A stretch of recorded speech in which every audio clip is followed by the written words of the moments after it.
Magandang araw sa inyo mga banateros at eto na nga, naglaglaga na nga ba? O baka naman na booking lang at nadulas?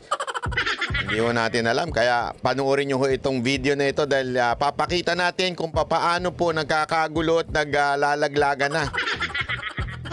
At higit sa lahat to, malalaman natin kung sino talaga ang tarantado sa gobyerno. Yan ang importanteng malaman natin Ha? O ito. Kasi kaganina o kahapon, depende kung kailan nyo mapapanood to, tila nilaglag ni Bersamin.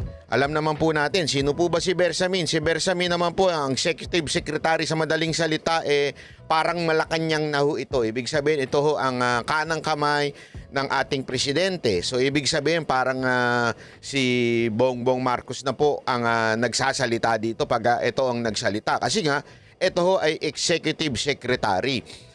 Tinanong sa kanya tungkol doon sa budget. Tila iba na yung tono compare doon sa una na kanilang mukhang nakapanood sila ng ating video Kasi sabi ko naman po sa inyo, tama naman po si Marcos by saying na hindi siya pumirma ng blanco. Tama naman po yun. Talaga namang hindi siya ang pumirma ng blanco. Pero ang importanteng maunawaan natin dito ay ang sinabi ni Pangulong Duterte at ni Ungab